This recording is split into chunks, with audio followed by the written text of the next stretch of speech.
Hello friends, आज हम बात करने वाले हैं कि जो थर्मोडायनेमिक्स का हमने कल पढ़ा था केमिकल थर्मोडायनेमिक्स के बारे में, उसके सेकंड पार्ट के बारे में। ठीक है ना। तो आज आपका लेक्चर नंबर 2 है, उसमें जो आपका बाकी चैप्टर बचा है उसको कवर करेंगे। तो सबसे पहले बात करते हैं एंथैल्पी के बारे में। तो एंथैल्पी होती क्या है? तो एंथैल्पी यानी कि जैसे मान लीजिए कि कोई स्थिर दाब है, उस पर कोई निकाय है, तो उसमें जो डेल्टा क्यू को नापने के लिए जो फलन का यूज़ किया जाता है उसे क्या बोलते हैं? एंथैल्पी बोलते हैं। यानी कि on constant pressure, constant pressure यानी कि नियत यानी कि स्थिर दाब पर किसी निकाय, कोई निकाय है आपका, ठीक है। अब उसमें निकाय में जो डेल्टा क्यू यानी कि ऊष्मा में जो चेंज हो रहा है, change in sorry Q, delta Q किसको बता रहा है? ऊष्मा को, ऊष्मा में चेंज को, ठीक है ना। तो जो ऊष्मा पे चेंज है, चेंज इन हीट, उसको मापने के लिए जिससे हम यूज़ करते हैं, यानी जिस फलन को यूज़ करते हैं, यानी कि स्थिर दाब पर किसी निकाय में डेल्टा क्यू को नापने के लिए जिससे उपयोग किया जाता है, जिस फलन को उपयोग में लिया जाता है, उसे क्या बोलते हैं? एंथैल्पी बोलते हैं। ठीक है ना। This is called enthalpy. इसे हम डिनोट किससे करते हैं? एच से, ठीक है ना। या एक अवस्था फलन होता है, ठीक है। और बात करें तो जो हमारा मतलब अवस्था फलन इसलिए होता है क्योंकि इसमें क्या होता है, जो प्रारंभिक ऊष्मा होती है और अंतिम ऊष्मा होती है, उसमें जो होने वाला परिवर्तन होता है उसको माना जाता है, परंतु ऊष्मा में परिवर्तन किस विधि से हो रहा है ये हमें प्राप्त नहीं होता है। मतलब इसमें हम H1 यानी कि हीट वन, यानी H1 यानी कि जो एंथैल्पी हमारी H1 से HF यानी कि H इनिशियल से H फाइनल में हमारी जो एंथैल्पी में चेंज हुआ है, चेंज इन एंथैल्पी,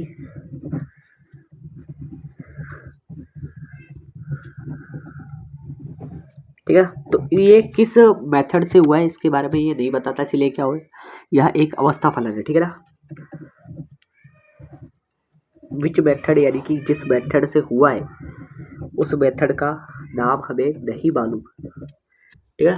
तो इसलिए हम क्या बोलते हैं? इसको अवस्था फलन बोलते हैं, ठीक है ना। किसी तंत्र की आंतरिक ऊर्जा जो मतलब यू होगी और दाब हो गया, आयतन हो गया, उसके जो गुणनफल होता है वो उसके योग होता है। यानी कि एच बराबर क्या होता है? ठीक से एच बराबर यू प्लस पी वी। आपको पता है कि यहाँ पे एच हमारा क्या है? एंथैल्पी, और यू क्या हमारा? आंतरिक ऊर्जा, इंटरनल एनर्जी, और यू हमारा पी क्या है? हमारा प्रेशर, और वी क्या है? हमारा आयतन यानी कि वॉल्यूम, ठीक है। तो ये हमारा हो गया इस तरफ से, इस टाइप से। और एंथैल्पी में जो चेंज होता है हमारा क्या होता है? डेल्टा एच, ठीक है। तो ये हमारी बात होगी एंथैल्पी की। अब बात करें जो हमारा एंथैल्पी होता है, ये आपका पूरा टॉपिक हो गया एंथैल्पी का, ठीक है ना। और भी अगर इसकी डिटेल में बात करें तो मान लीजिए कि डेल्टा एच है हमारा ये, ठीक है ना। अब मान लीजिए कि सी एच फोर का एग्जाम्पल लेते हैं कि CH4 O2 के साथ रिएक्शन कर रहा है और CO2 प्लस 2H2O दे रहा है। तो हमारा जो यहाँ पे जो इसका एग्जाम्पल हम मोलर एंथैल्पी में लेंगे क्योंकि ये एग्जाम्पल इसका है, बट यहाँ पे जो उसकी मतलब रिएक्शन हो रही है वो मोलर एंथैल्पी के अनुसार हो रही है, ठीक है ना। तो इसको मोलर एंथैल्पी के अंदर में पढ़ेंगे, ठीक है ना। आगे अगर हम बात करें तो ये ऊष्मा शेपी यानी कि जब ऊष्मा का उत्सर्जन होता है ऊष्मा शेपी के लिए,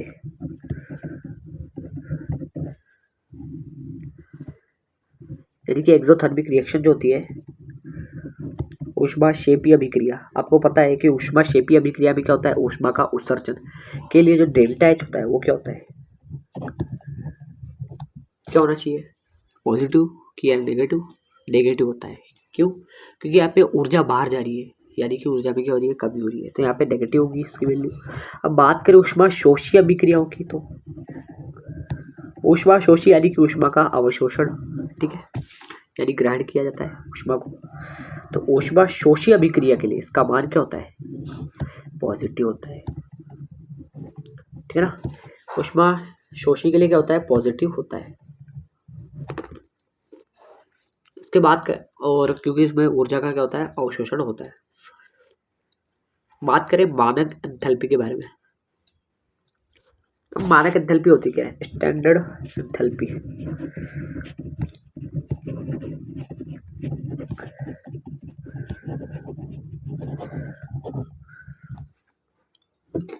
बात करें मानक एंथैल्पी यानी कि स्टैंडर्ड जो हमारी एंथैल्पी होती है उसके बारे में बात करें तो मतलब कोई मान लीजिए केमिकल रिएक्शन है, यानी कि किसी रासायनिक अभिक्रिया में जो भाग लेने वाले पदार्थ होते हैं अपनी मानक अवस्था में एक विशिष्ट ताप पर व एक बार दाब पर उपस्थित होता है।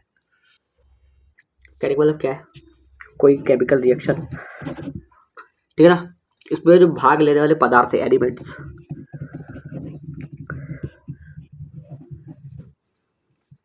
अपनी एक क्या होती है, स्टैंडर्ड फॉर्म होती है इनकी। स्टैंडर्ड फॉर्म में यानी कि इसमें कोई कंडीशन होगी, यानी कि 1 बार और एक वह विशिष्ट ताप पर डेल्टा एच जो होता है हमारा, वही क्या होता है, मानक एंथैल्पी, यानी कि स्टैंडर्ड एंथैल्पी।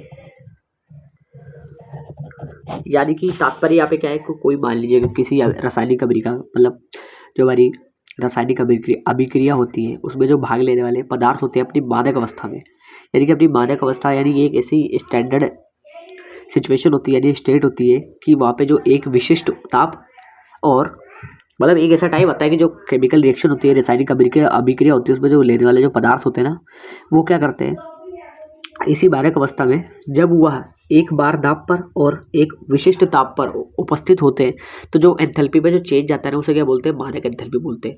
इसे हम किससे दर्शाते हैं, इसे हम दर्शाते हैं डेल्टा एच डॉट, ठीक है, डेल्टा एच डॉट, इसे इससे दर्शाते हैं, ठीक है ना। मान लीजिए कि कोई मान लीजिए C2H5OH की मानक अवस्था में जो एंथैल्पी होती है 298 केल्विन और जो एक बार होती है, ठीक है ना, और इस अवस्था में शुद्ध रूप में पाया जाता है। कहने का मतलब ये है कि मान लीजिए C2H5 है, H5OH है, अब ये 1 बार और 298 केल्विन पर हो तब ये क्या आता है, शुद्ध रूप, यानी कि मानक अवस्था में जो भी पदार्थ आता है वो क्या होता है, शुद्ध रूप में होता है, शुद्ध रूप में पाया जाता है, ठीक है ना। ये इसका क्या होगा, एक टाइप से एग्जाम्पल हो गया, ठीक है ना। बात करें टाइप्स ऑफ एंथैल्पीज। एंथैल्पीज यानी कि एंथैल्पीज जो हमारी होती है, एंथैल्पियाँ होती है, उनके प्रकार की बात करें, सबसे पहले हमारा प्रकार आता है कि किसी मोल में ठोस पदार्थ को द्रव में चेंज किया जाता है, यानी कि मान लीजिए कि फर्स्ट है हमारा गलत एंथैल्पी, फ्यूजन एंथैल्पी।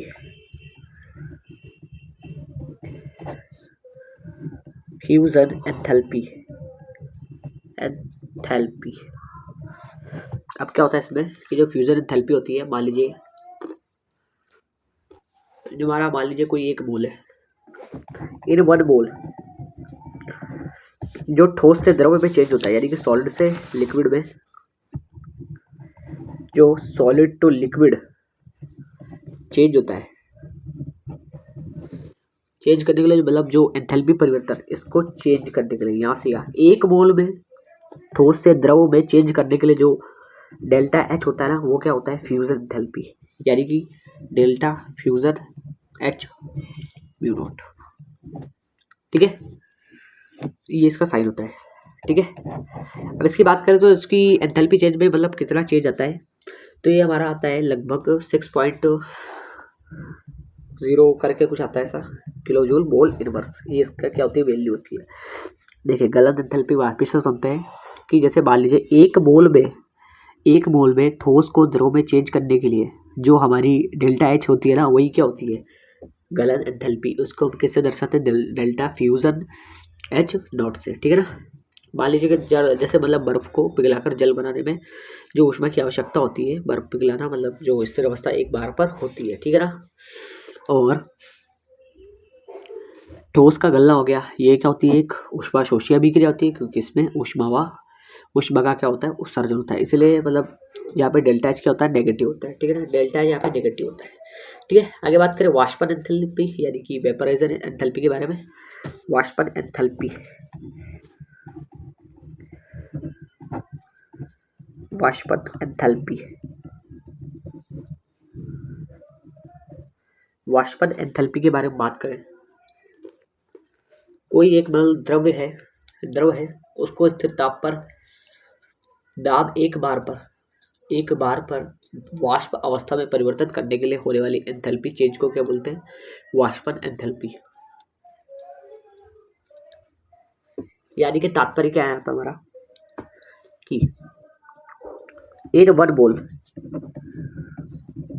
और स्थिर ताप, यानी कि ताप जो हमारा है कांस्टेंट होना चाहिए, वह एक बार दाब पर, एक बार यानी कि मात्रक होता है दाब पर, एक दाब प्रेशर पर जो हम वाष्पन मतलब यानी कि वाष्प के रूप में चेंज होगा, यानी कि द्रव जब वाष्प के रूप में चेंज हो तो जो डेल्टा एच होता है वो हमारा क्या होता है, डेल्टा क्या होगा, वेपर हो जाएगा एच डॉट, ठीक है। पता चला। इसका जो वैल्यू होती है हमारी वो 40.7 समथिंग ऐसे कुछ होती है, 40.79 किलो जूल मोल इनवर्स। कहने का मतलब क्या है कि जब एक मोल में स्थिर ताप व एक बार ताप पर द्रव वाष्प में चेंज होगा तो जो हमारा डेल्टा एच होता है ना, डेल्टा वेपराइजर एच डॉट के बराबर होता है, ठीक है ना। बात करें संक्रमण एंथैल्पी के बारे में।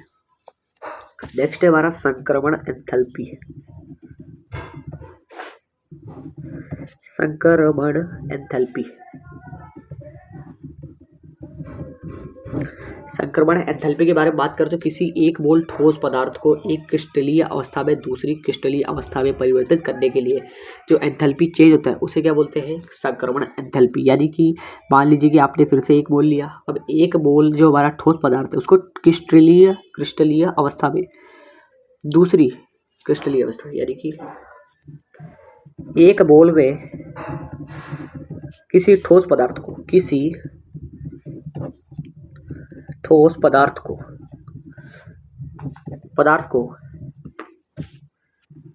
फर्स्ट क्रिस्टलीय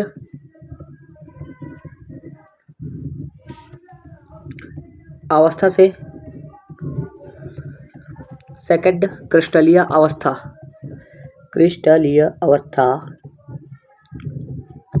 में चेंज करने के लिए जो एंथैल्पी परिवर्तन होता है डेल्टा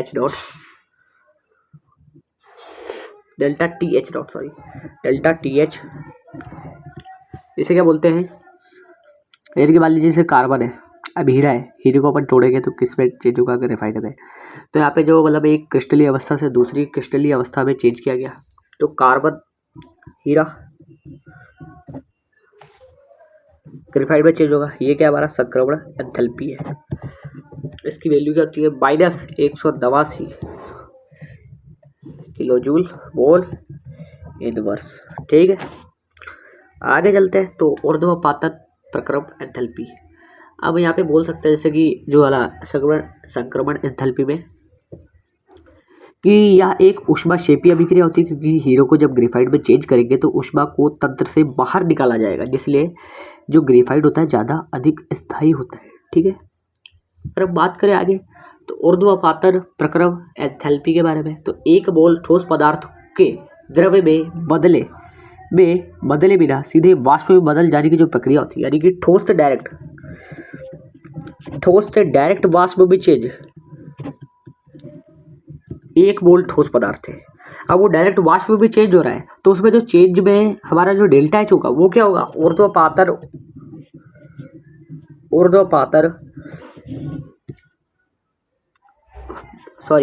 मादक ऊर्ध्वपातन एंथैल्पी, ठीक है। इसे हम दर्शाते हैं डेल्टा सब एच नॉट से, ठीक है। अब इसकी वैल्यू की बात करें तो इसकी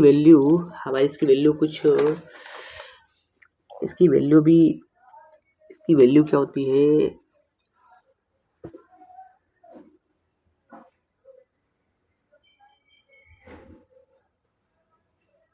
इसकी वैल्यू हमारी कुछ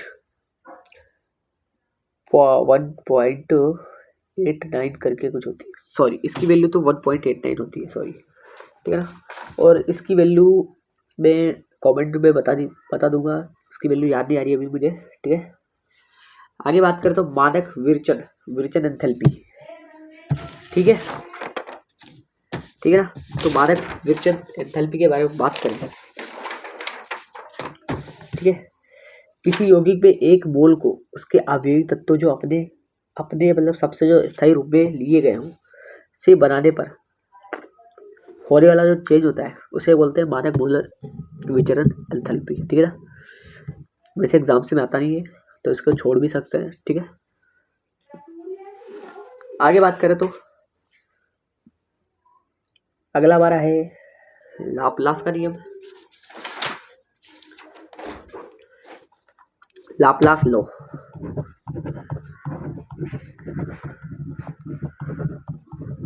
लाप्लास का जो लॉ था यानी कि नियम था वो क्या था, यह नियम जो है हमारा लाप्लास द्वारा दिया गया, ठीक है ना। अब इस नियम के अनुसार कोई भी रासायनिक अभिक्रिया हो रही है तो उसमें अभिक्रिया के जो दौरान जो ऊष्मा उत्सर्जित होती है उतनी ऊष्मा पूरा अभिक्रिया के संपन्न होने के बाद भी ग्रहण कर ली जाती है। इसे क्या बोलते हैं, क्या बोलते हैं, ठीक है ना। यानी कि मान लीजिए कि आपने फर्स्ट बार रिएक्शन कराई तो उसमें जो ऊर्जा होगी हमारी वो सेकंड बार जो रिएक्शन कराई जाएगी उसके बराबर होगी, ठीक है। ये होता हमारा लाप्लास का नियम। माना कि आपने कराया C+2H2, इसकी रिएक्शन कराई, CH4 बन गया भैया। उसके बाद delta H is equal to -15.9 kilo joule. Heat की क्या हो रही है, वृद्धि, ठीक है। बात की गई यहाँ पे ऊष्मा दी गई, ऊष्मा खर्च होगी, अरे हीट की क्या हुई, कमी हुई, क्या हुआ, डेल्टा एच की वैल्यू कितनी आई, 15.9 किलो जूल। ये होता हमारा लाप्लास का नियम। इसमें मैंने एग्जांपल बता दिया आपको, यानी कि लाप्लास के नियम के अनुसार कोई अभिक्रिया कराई जा रही है तो उसके जो पहले अभिक्रिया कराई गई है उसमें जो ऊष्मा का उत्सर्जन होगा और जो सेकंड बार ऊष्मा का उत्सर्जन होगा उस क्या होगा, इक्वल होगा। इसी के बोलते हैं हम लाप्लास का नियम बोलते हैं, ठीक है। अगर हम बात करें हेस के नियम के बारे में, हेस का नियम जो होता है हमारा ये क्या होता है, ठीक है। हेस लो, हेंस का नियम, हेंस लो। अब हेंस का नियम क्या बोलता है, एक से अधिक पदों में होने वाली किसी रासायनिक अभिक्रिया की मानक एंथैल्पी उन सभी जो माध्यमिक अभिक्रिया होती है उनकी समान ताप पर मानक एंथैल्पियों का योग होती है। यानी कि एक से अधिक पदों में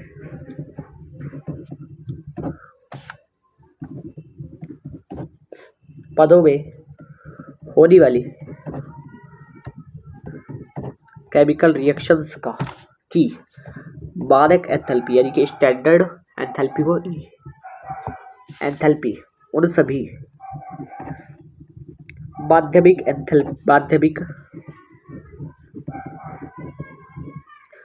रिएक्शंस का रिएक्शन की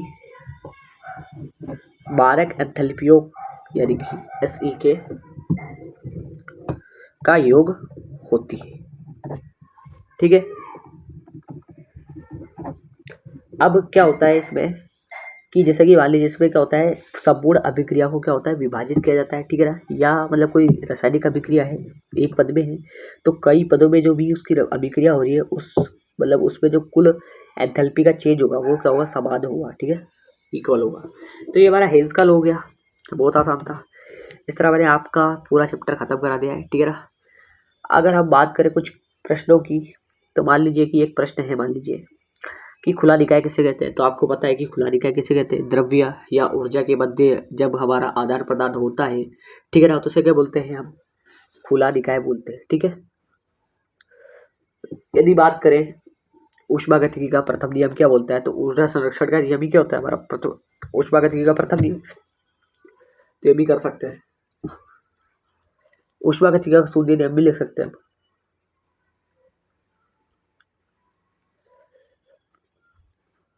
और हमारा अगला नियम है वैसे हमने सारा कवर कर लिया इसमें, ठीक है। उसके बाद अगर हम बात करें, हमारा जो नेक्स्ट वीडियो आएगा उसमें हम आपको बताएंगे कि आपके पेपर में क्वेश्चंस कैसे आते हैं, ठीक है ना। तब तक के लिए टाटा बाय बाय।